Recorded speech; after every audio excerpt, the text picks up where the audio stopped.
Now, in our afternoon play, Mary Bennet, the third and most reclusive of the Bennet sisters in Jane Austen's Pride and Prejudice, reveals her journal, an intriguing document which throws a completely new light on the events of the famous novel. We present Mary, Mary by Martin Sorrell.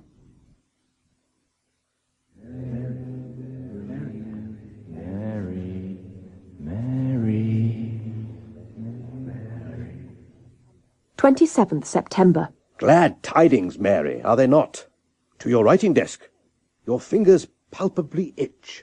So, I am upstairs in my room to record in this journal that Netherfield finally has a new tenant, Mr. Bingley. Hertfordshire can breathe again. I am also here to record my resolve not to endure the attentions of this fresh occupant, as I had to from the last, 2 years ago. The Bingley news was brought by Lydia, tumbling headlong into luncheon after her usual fashion. Were she hoping to have an effect upon my sisters, she was abundantly successful. Jane flushed, of course, then had a fit of coughing. Kitty leapt up, clapped those surprising hands, and caught Mrs. Hill's elbow as she was setting down the soup. The falling tureen shattered a glass, whose several pieces flew into Elizabeth's lap. Mrs. Bennet, of your two youngest daughters, one is a labyrinth of legs, the other a windmill of arms. Should we not direct the surgeon to amputate? Oh, Mr. Bennet. Mother, after 23 years of marriage, still knows not why father taunts her thus. Lizzie's look froze us.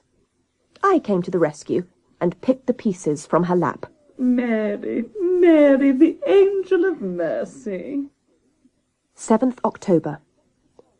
We are just returned from the dance in the Meryton Assembly Rooms. My head is too full for sleep.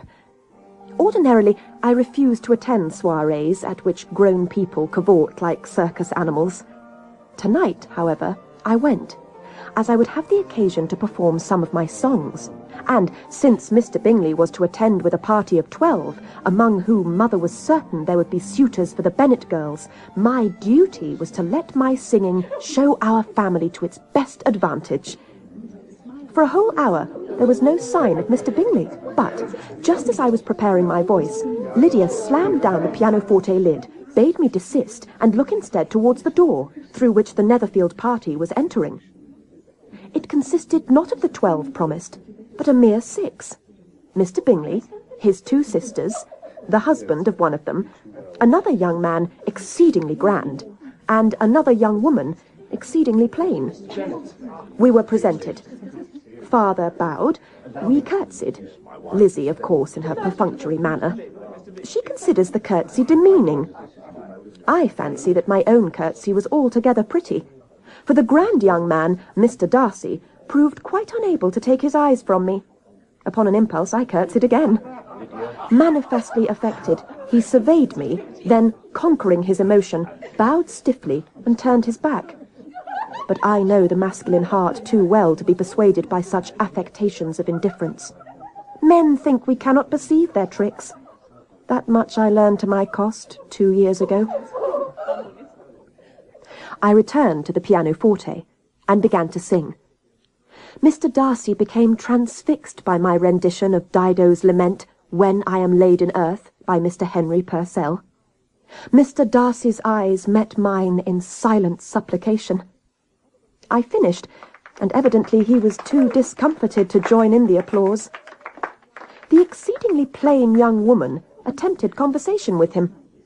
Her face, ringed by meagre scribbles of hair, is briskly to the point. It appears she is a writer of some promise, and is recently arrived from Hampshire. Her name is Miss Jane Austen. Unable to detach himself, but desiring to attract my attention, Mr. Darcy resorted to that device so favoured by men in these situations, coded signs. Facing away from me, he brought his hands together behind his back, and wrung them again and again. Mary. Oh, Mary. He endured 5 minutes more of Miss Austen's conversation, lively on her side, sullen on his. By the time he could tear himself away, I was already embarked on my next aria. 8th October. Today, the subject of conversation has been the newcomers. Mr. Bingley is very pleasant. Wholesome indeed, and modest too. He seems to bear no mark of affectation. But Mr. Darcy is insufferably proud. With family, fortune, indeed everything in his favour, Mr. Darcy might think highly of himself. Hardly reasons for his airs and graces. Human nature is given to pride. Few of us do not cherish a feeling of self-complacency on the score of some quality or other, real or imaginary. He is proud and vain. A person might be proud without being vain. Pride relates more to our opinion of ourselves, vanity to what we would have others think of us. What an old head on those thin shoulders. Father! This evening, here at my desk, I do not understand why I defended Darcy against my family. I have quite surprised myself. 10th October. My strange dreams of 2 years ago have returned, suddenly. I had thought them gone for good. But last night, I dreamt I was bound to a tree, my eyes bandaged, my mouth gagged. For 3 days and nights, 7 unknown men, each one 7 feet tall, had been fighting to win me from my unseen captors. Their cries, whoops and whimpers flooded my ears. I heard 5 of the 7 expire, each one with my name on his lips. Mary. I struggled with the ropes. At last I was free. I tore away the blindfold and the gag. What I saw made me cry out. Before me, 2 frogs faced each other, puffed up, croaking. One was brilliant green, the other like mud. Each sported sideburns and waxed moustaches. Each eyed the other through a telescope. Then they began to duel with toothpicks. The toothpicks broke, however, whereupon they set to pasting each other with gentleman's relish. The green frog finally vanquished its dull adversary, and the latter promptly turned into King Louis XVI of France and removed its own head. Whereupon the green frog lay upon its back, unwound its undergarments, and gave birth to a fully grown man wearing morning dress. Glad tidings, Mary. Father. 15th October. My room has become an untranquil place, thanks to my sister's exuberance. In vain have I pleaded with father to be allowed his library. He insists it is his one retreat from girlish garrulity, his Mount Athos. Father's annoyance is owed to the frequency of Mr. Bingley's and Mr. Darcy's visits. Indeed, there has been but one day, last Sunday, on which they have not ridden over, and on that occasion they sat not 3 pews distant from our own in Meryton Church. After the service, there was an exchange of civilities between ourselves and the Netherfield party. Obliged to converse with Miss Austen, I inquired when she intended to return into Hampshire, to which she replied that she would continue in delightful Hertfordshire. She has found here the liveliest subject for a novel. From courtesy, I pressed her to elaborate, but, with a complacent smile towards Mr. Darcy, she volunteered only that it had to do with people close by. It was my turn to smile, as inwardly I reflected how writers of fictions make their cuckoo nests wherever they may. For it is a truth not universally acknowledged that a novelist in want of a good plot will take possession of another's life. Miss Austen raised her sparse eyebrows, half the way up her forehead. 17th October. Mother is sure that Mr. Bingley comes daily to Longbourn in pursuit of Jane, and Mr. Darcy of Lizzie. But appearances deceive. Today, indeed, finding me in the chestnut grove, Mr. Bingley insisted on conversation. What do you read, Miss Mary? Mr. David Hume's Treatise of Human Nature. Ah, and of what does it speak? Of human nature. I see you have a keen wit, Miss Mary. And then the unmistakable sign. My shawl had begun to slip. Without permission, Bingley secured it around my shoulders with lingering hands. Such a brazen act betokens intentions which are entirely repugnant to me. First Darcy, now Bingley. It is a small wonder my dreams return. Then Lizzie, on the unwilling arm of Mr. Darcy, appeared. Hats were raised. Mr. Darcy, his face suddenly like a sparkle of frost, inquired of my health. When I had thanked him for his concern, he continued with a well-turned compliment on my attire, which he professed to find exceptionally pleasing to his abundantly critical eye, although he declared himself troubled that my footwear might be constricting. I trust that your pumps do not grip as mercilessly as the bindings which entrapped from birth the feet of Chinese girls. The unconscionable agony, should they ever be removed. Best we know nothing, beyond our necessary limitations, than endure the pain their easing would cause. How say you, Miss Mary Bennet? Whatever the purpose of this curious metaphor, it cast a storm cloud over the face of Lizzie, who pointedly detached her arm from that of Mr. Darcy. 18th October. So long as Bingley continues in his futile campaign to seduce me, my poor sister must abandon hope of effecting a union with him. Poor Jane! She deserves better than yet again I am preferred to her. Bingley, Darcy, and my sisters go this afternoon into Meryton. Kitty and Lydia doubtless will behave in their silliest fashion. They think of nothing save soldiers. I may join them, however, after I have visited the Home for Fallen Women. I wish to leave them Mr. Hume's improving book. 19th October. Scarcely had I arrived from the Fallen Women and joined my sisters outside Mr. Jones's shop than Lydia spied an officer conversing with another young man. Lord, it's Denny. Who is the other one? Whoever he is, he's a handsome fellow indeed, but Lydia, please behave in a seemly fashion. The two men strolled across, and introductions were made. The newcomer is Mr. Wickham, shortly to take a commission in Colonel Forster's regiment. His regular teeth and ease of address caused Kitty to simper, Lydia to giggle, and even Lizzie to lose her sang-froid. Ah, Miss Mary Bennet, a name I have heard mentioned with the liveliest pleasure. Thank you, kind sir. Indeed, I understand your rendition of Dido's lament was affecting beyond words. Your compliments will overwhelm my poor sister, sir. Shall you remain long in Meryton? It is our fervent hope that we be sent to dispatch the midget Buonaparte into the next world. Is that not so, Denny? Indeed. Really, Lydia is altogether too forward, for she reached up on tiptoe to whisper something into Denny's ear. The young man flicked at some dust upon his coat and nodded. With your leave, ladies, Wickham and I would be honoured if Miss Lydia and Miss Kitty would accompany us to Colonel and Mrs. Forster's.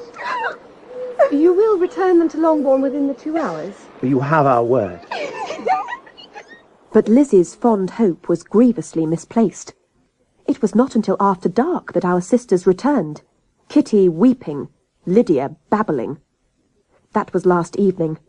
We shall hear the story later this morning. Same day, afternoon. Colonel Forster arrived a little before luncheon and requested an audience with father. After half an hour, they emerged and the unsmiling colonel departed. Father informed us that not only had the Forsters not received our sister's visit, but that an impropriety had been committed by a private soldier in front of Kitty at the barracks.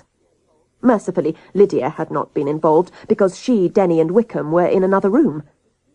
Colonel Forster had offered his deepest apologies and had assured father that Denny would be severely reprimanded and that Wickham would never join his regiment. As for the private, he was to be flogged and then discharge the service. We were horror-stricken. Father stared into the grate. Mother descended into her chaise longue. The rest of us remained motionless and silent, save Lydia. Lord, why must you all wear long faces? Lydia, when will you grow up? To stem the tide of malice, I used my powers of diplomacy to pour the balm of sisterly consolation into their wounded bosoms. Why do you all take so against my little Lydia? Mrs. Bennet, a word. 26th October. In the week since the incident, father has placed Kitty in the care of Aunt Gardner and her husband in Buxton. Colonel Forster has not visited again nor sent word. Nor have I seen Bingley or Darcy these last 7 days, though assuredly they will be back, like moths to my flame. 12th November. 2 letters arrived this morning, lifting the gloom. The first was an invitation to the ball which Mr. Bingley is to give at Netherfield in a fortnight's time. Longbourn is radiant.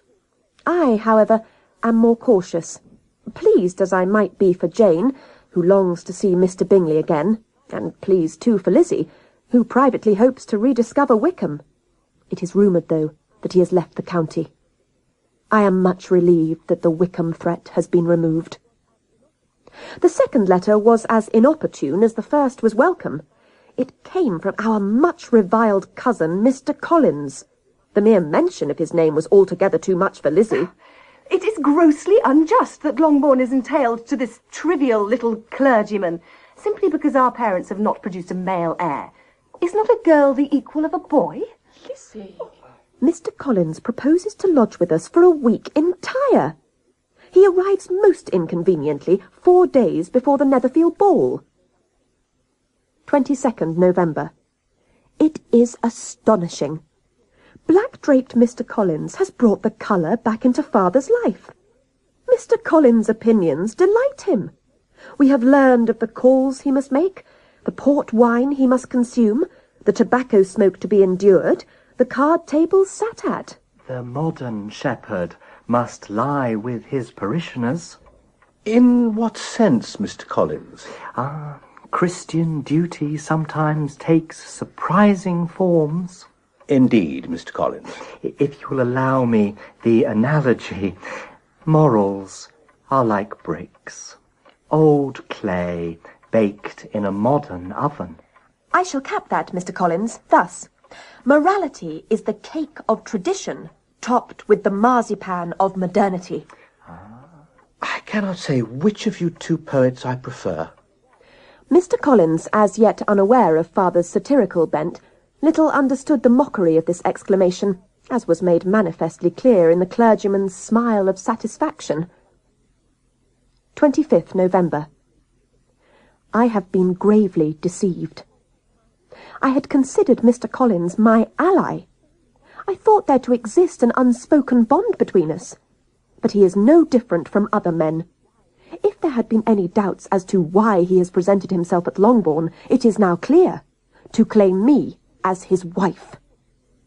The revelation occurred this morning, when Mr. Collins suggested with undue eagerness that we find a place where we might ponder Fordyce's sermons together. He proposed the small gazebo. I informed him that Lizzie was already there, reading Mrs. Wollstonecraft's book. I feel most keenly the obligation to talk to Miss Elizabeth about certain unchristian ideas she has developed pertaining to the social position of women. Mr. Collins' attempt to kindle my interest by feigning concern for my sister was exceedingly gauche. I played him at his game, and suggested he make his way alone to the gazebo. Mr. Collins skipped off into the park. Minutes later, Lizzie returned to the house, much irritated. Mr. Collins was not far behind, red in the face and puffing hard. Allow me, dear lady, to apologize, but you've quite mistaken my meaning. A belated invitation to the ball tomorrow arrived for Mr. Collins during afternoon tea. What had been the pleasant prospect of performing my songs is now entirely spoilt by the certainty not just of Bingley's and Darcy's aspirations, but those of Mr. Collins too. 27th November. The ball last evening. Where to begin? The afternoon was all preparations. Mother clucked, sisters squealed, feet scurried, doors banged.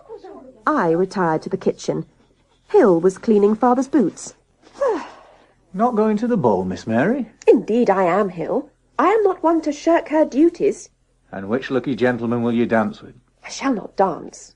I intend to sing. Ah, your songs. At Netherfield, we were welcomed by Bingley. I shot him a warning glance.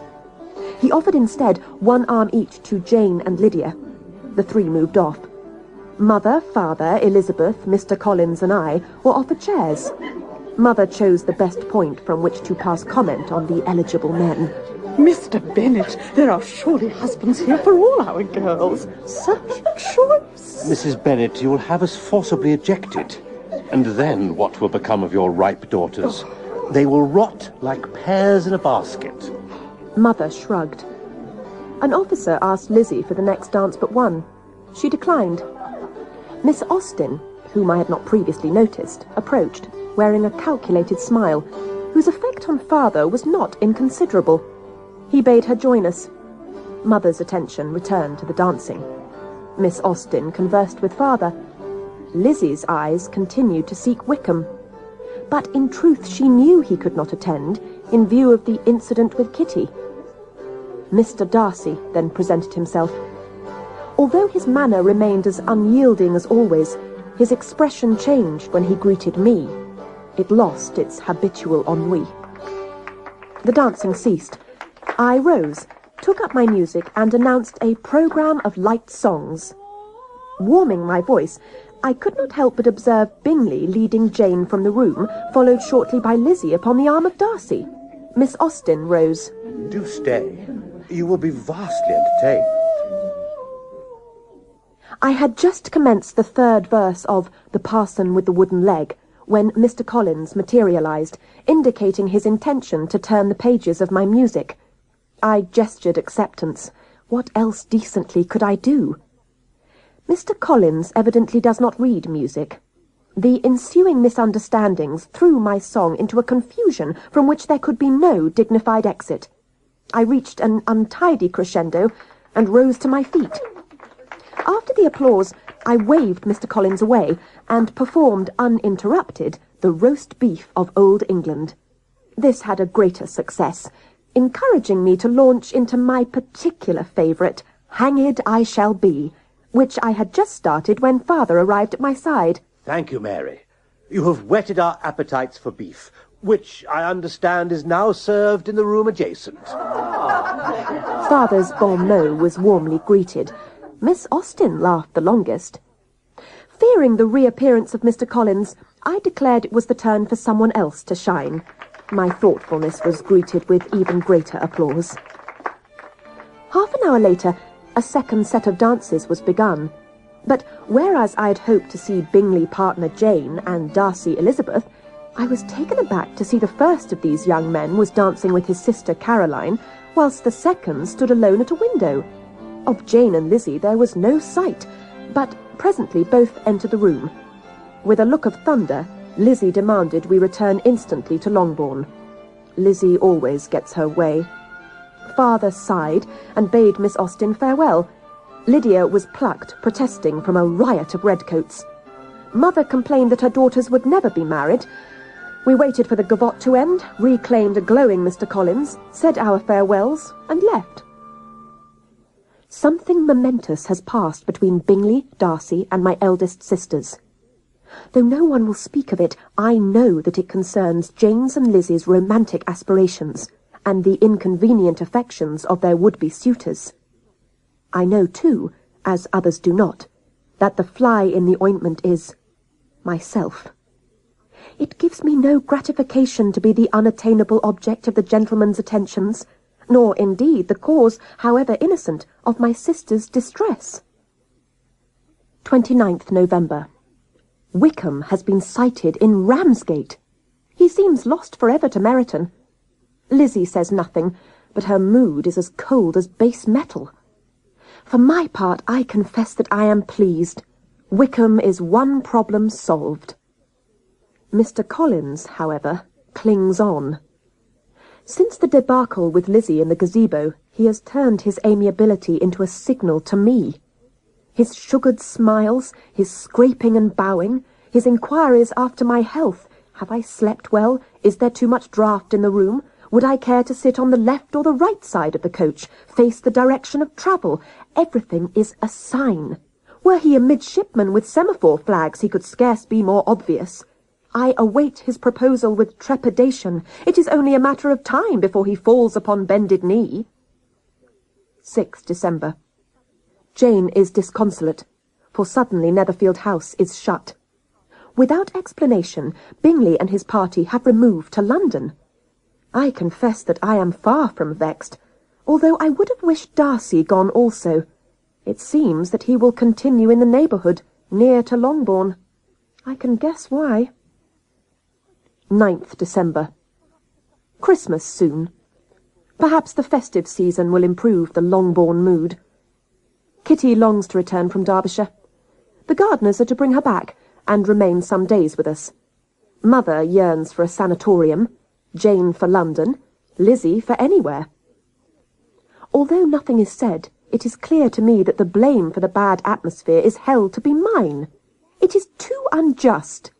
If Darcy mopes and Mr. Collins pines, if Jane's dreams of Bingley lie in ruins, it is beyond my control. That I am a femme fatale is a matter neither for censure nor praise. Simply, it is fact. Father regularly invites Miss Austen to our lugubrious lunch table. Miss Austen, see how we are at Longbourn. Or, should I say, the bourne of long faces. 13th December. Dramatic developments.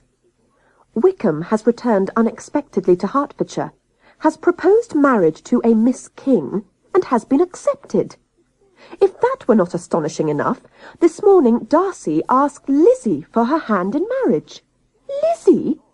I must surmise that things have been going on which have been purposefully kept from me. Lizzie refused Darcy, an outcome, of course, on which I knew he was relying. He feigned hurt pride. Mother is enraged. Lizzie remains in her room, the door locked. I am apprehensive, for I know that Darcy's ill-disguised intention can only be to flush me out.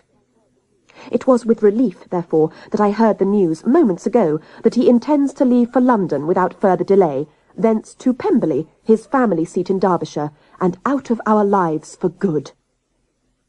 21st December. Today's intelligence is that Mr. Collins has proposed to, and been accepted by, Charlotte Lucas. Little Charlotte Lucas, brown as a berry, plump as a toad, a sweet-natured creature, but oh, how dull! We Bennets no longer seem startled by news. Perhaps we would be shocked only by the announcement that our deranged King George had run off with a flower seller or a vaudeville artiste. For myself, I will admit that, with the disappearance of Wickham, Bingley, Darcy, and now Mr. Collins, certain shadows of regret touch me with long fingers. 23rd December. I have become unwell. I cannot eat. I endure fainting spells, and my sleep is feverish. My dreams are of giant snakes resembling Bingley and Darcy, wrapping their bodies around mine, biting at my brain. Jane and Lizzie are there too, dressed as black angels, their mouths contorted in rictus smiles, summoning me into the underground cave to which they would seem to have been banished. Dr. Accrington can neither name the ailment nor prescribe its remedy. Father has proposed that I return with the Gardners in the new year to Buxton, there to try the town's beneficial waters. 17th January. Today, for the first time since my arrival at Buxton 2 weeks ago, I have been allowed to leave my bed, as my fever has abated somewhat. So it was that, from my chair near the door, I overheard this lunchtime a lively conversation in the adjoining room between Mr. Gardner and Dr. Bracewell, the physician. The doctor's mention of no cranial pressure and no disorder of the organs and a stubborn, perfervid imagination clearly denoted my condition. When Dr. Bracewell came through the door and observed me with a soup spoon in my hand, his expression became one of astonishment, for I have agreed at last to take twice daily the broth of a mutton soup. You must finish the broth, Miss Mary, and leave not a drop, else you force me to introduce between your jaws a cumbersome metal appliance by which to maintain your mouth permanently open. I assure you, that expediency would be as disagreeable as it is efficacious. 1st February. This morning I awoke to find that I had lost the use of my legs. Dr. Bracewell transported me forthwith to the hot springs in the town, bound my arms and immersed me in the water, with the purpose of forcing my legs to function. They would not. The experiment was quickly terminated. I am presently in my bedroom, propped in a bath chair, my useless legs dangling like ribbons. 3rd February. My eyes now swim as if in pools of darkness. I can scarce see my hands before me. Unless my powers of sight are restored, this must be perforce the final entry in this journal. 4th April. For the first time in the past 2 months, I am sufficiently well to write my journal. Last week my sight returned in full. Before I had been able to see nothing but dim forms.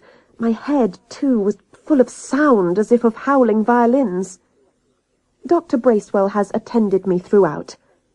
Mercifully, his prescription of a jaw-forcing instrument proved unnecessary, since my appetite increased as my sight failed. Dr. Bracewell, however, remains agitated. God in heaven, girl, there's nothing left of you. Though my weight has increased to 6 stones and 4 pounds, it is insufficient for my height. I must therefore prevail further on the hospitality of the kindly gardeners. 27th May. My spirits improve almost daily. My pleas for good reading at last have yielded benefits. Latterly, Aunt Gardner brought me Cecilia, Miss Fanny Burney's novel, a book of imagination which I had scarce started than Dr. Bracewell ordered it removed. I overheard his words to Aunt Gardner. No romantic tales. Nothing must provoke again her fantasies. Fantasies? What can he mean? But I greatly like what I have read of Cecilia thus far. 2nd June. Aunt Gardner has procured for me 5 of Mrs. Anne Radcliffe's excellent novels. Only the 6th remains. I relish this style of writing which I previously had scorned. How well I feel! 7th June. All is ruined, and the clock set back 6 months. I now see Mr. Gardner for what he is. Oh, how blind I have been! His smiles, his hands, his questions, his double entendres. He is tarred with the same brush as all men. I can say nothing to a living soul. Aunt Gardner is not to be allowed to suspect a thing. My head swims. I shall extinguish the candle and pray for the oblivion of a sleep without dreams. 28th June. I dreamt. I was in Meryton High Street, clad only in my undergarments. Upon my head was a coal scuttle, upon my cheeks a white beard. I was holding a lance. A regiment of soldiers marched up, led by Colonel Forster, astride whose shoulders sat Lydia. Upon her shoulders was Kitty, wearing Napoleon Bonaparte's breeches, and upon Kitty's head were Lizzie and Darcy, dressed as bride and groom. Colonel Forster addressed me as Seigneur Don Quixote, and asked me if he and his troops might join me in my heroic campaign against the fornicating sons of Satan. I marched the regiment to a great wall, which I ascended and peered over. Below was a vast kitchen where Father and Miss Jane Austen, dressed as pastry cooks, were slaughtering blackbirds and baking them into pies. The regiment moved off, leaving me stranded. Fearing to jump, I lay down, straddling the wall, and cried out, "Wall, my only friend, will you not marry me?" The wall uttered a long moan and collapsed. I awoke, and it was noon. 29th June. I can scarce believe what is happening to me. This morning I find that again I have lost my sight, but this time in my left eye only.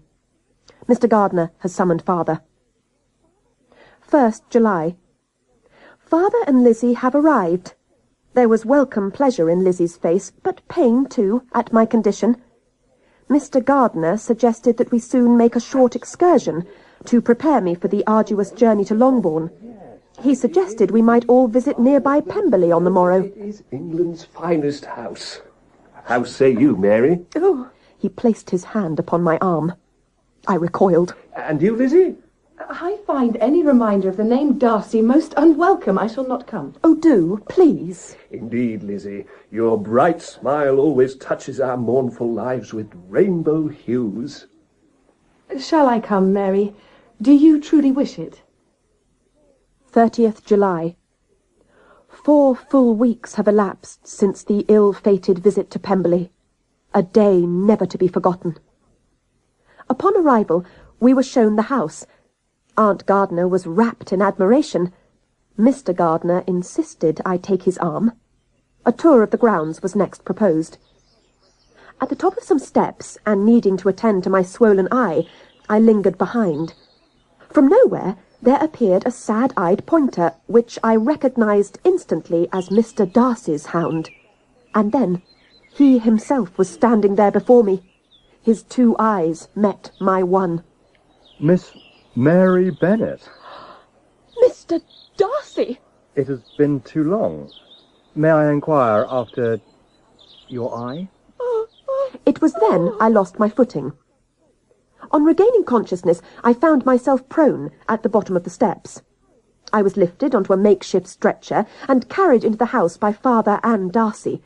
A room and a bed were hastily prepared. I have remained at Pemberley ever since.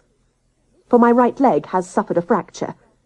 Lizzie is now installed at Pemberley at Darcy's express insistence, the better to attend me. She has her own room. Darcy will not let either of us leave until I am completely restored to health. I can only wonder at the motives for his kindness. I am concerned, too, lest Lizzie take too marked a pleasure in his company. 16th August. Is the world gone mad?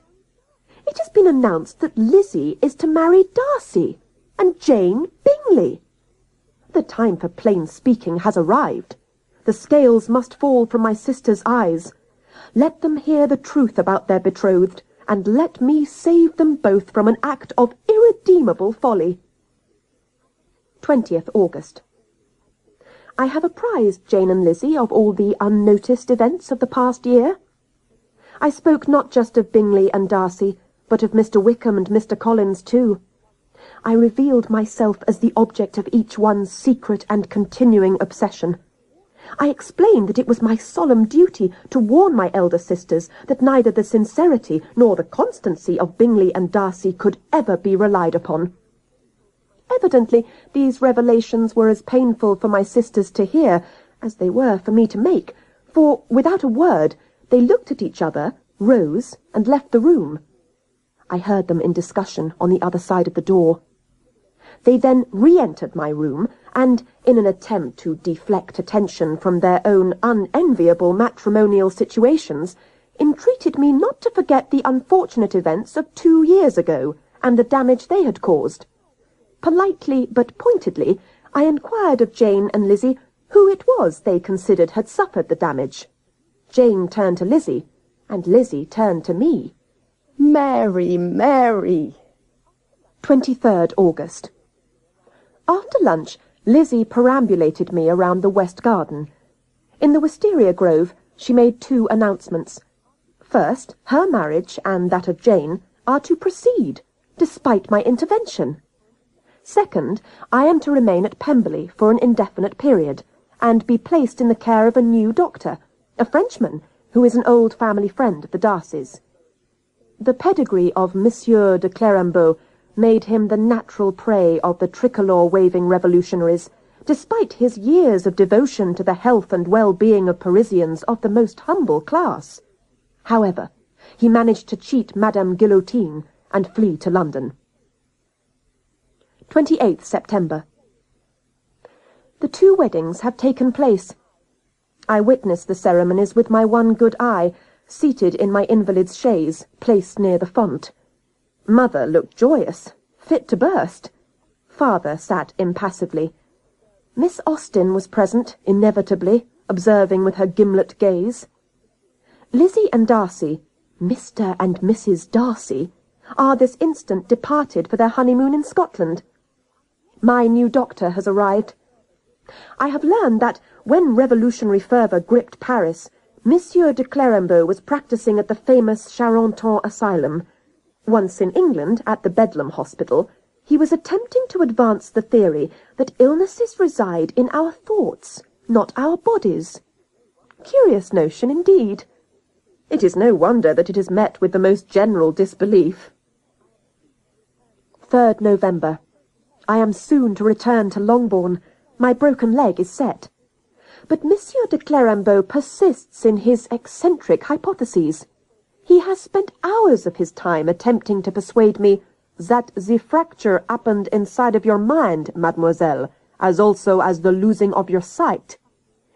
Is this an instance of that French quackery which Molière put on the stage to such effect? Monsieur de Clerambault says that henceforth I must remain at home, under close supervision. I shall be allowed father's library, the friendship of women, but strictly not the company of men, for fear of inflaming their excitable temperaments. 15th November. Longbourn, home at last! All would be well, but for Kitty, who runs about like a giddy thing with but one name upon her lips, Denny. The disgraced Denny is newly returned to Meryton from the war against the French, with not a hair out of place. His talk is of 4-pounder guns, the new design of hollow cannon ball, and all the engines of modern warfare. How he applicates! How quickly the shame of a year ago is forgotten! Mother hopes for another wedding in the new year. And father? What does father think? Of what does father think these days, save of Miss Austen? 20th December. This morning Miss Austen presented herself to wish us season's greetings, and to announce her departure for Hampshire. She does not intend to return. Father became quite disconsolate. Miss Austen coloured. She explained that she had gathered all the matter for the novel of which she had spoken to us more than a year before, outside Meryton Church. I shall await the publication with scepticism, for I find no cause to believe that Jane Austen has the power to spin a good tale from anything she has observed hereabouts. We said farewell to her, and returned to the warmth of the house. Father stamped down the hallway, past his gathered family. Hill, bring coffee into the library. I am not to be disturbed. He closed the door with vehemence. 1st January. Christmas is best left unrecorded, save that I ate a quantity of roast chestnuts without ill effect, but found scarce palatable the glass of Bordeaux wine I was persuaded to take. Today, however, New Year's Day, my spirits soared, for, upon throwing back my curtains, I beheld a carpet of the purest snow. Hurriedly I dressed, and descended to the kitchen, where Hill was preparing a fire. Happy New Year, Hill. Oh, Happy New Year, Miss Mary. Sit down, miss. Will you have breakfast? Thank you. Yes. Where is Mrs. Hill? Gone to Albany Farm to fetch eggs. So early? Aye, Miss Mary. It's just you and me. Hill set out the cutlery, and I sat to table. Then it was. I saw the sign. The knife which Hill had placed for me was pointing like an arrow at my heart.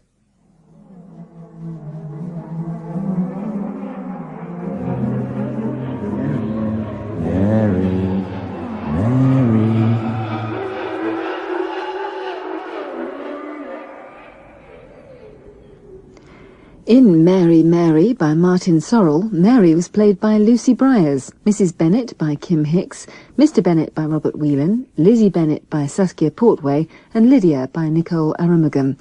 Ian Kelly played Mr. Darcy and Mr. Collins, Chris Bianchi played Mr. Bingley and Mr. Gardiner, Chris Donnelly was Mr. Wickham and Mr. Hill, and Simon Armstrong was Denny and Dr. Bracewell.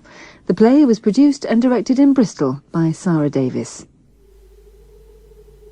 You're listening to the Mystical Magpie channel. Please subscribe.